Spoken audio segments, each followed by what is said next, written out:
Trabalho de História. Revolta da Vacina, Rio de Janeiro, 1904. No final do século XIX e no início do século XX, o Rio de Janeiro ainda era a capital do nosso país, e além disso, ela era muito suja, desorganizada e com alto índice de doenças. Com tudo isso, o governo federal iniciou um processo de modernização promovido por Pereira Passos, que era o prefeito da cidade.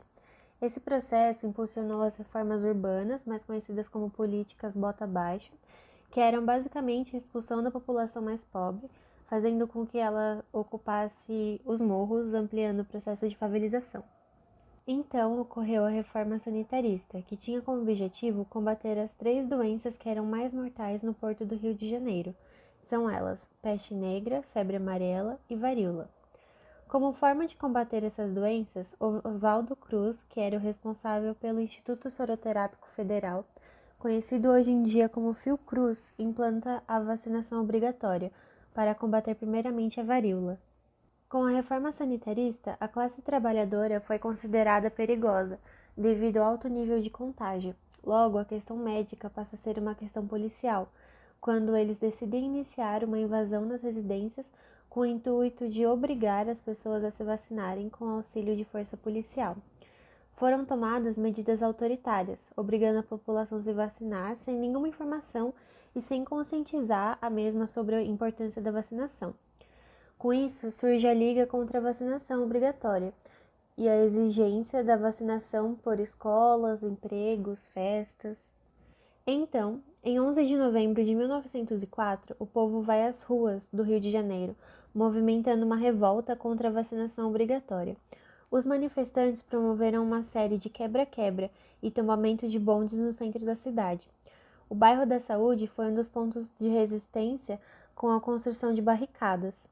Um dos participantes mais importantes dessa revolta foi o capoeirista e estivador Prata Preta. A importância desse líder negro no bairro da Saúde foi muito grande para a resistência da revolta na região perto da favela da Providência.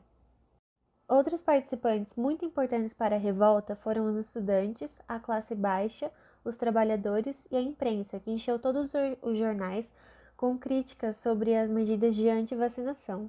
O conflito durou apenas alguns dias, pois houve uma forte repressão do governo. Mesmo assim, foi um conflito letal, gerando a morte e a prisão de muitos manifestantes. Outra medida do governo contra a revolta foi a deportação de alguns manifestantes para o estado do Acre. Ainda assim, o presidente decretou o estado de sítio para combater a insatisfação popular e militar, o que facilitou com a prisão e o castigo dos envolvidos no conflito. Com toda a agitação do povo, houve a suspensão da vacinação obrigatória como medida para acalmar a população. Contudo, após retomar a paz popular na capital, o governo retoma a campanha de vacinação. A revolta foi um marco importantíssimo para a história do nosso país, pois marcou a insatisfação da população com a opressão governamental. Ademais, mostra também como o povo brasileiro é um grande ativo de sua própria história.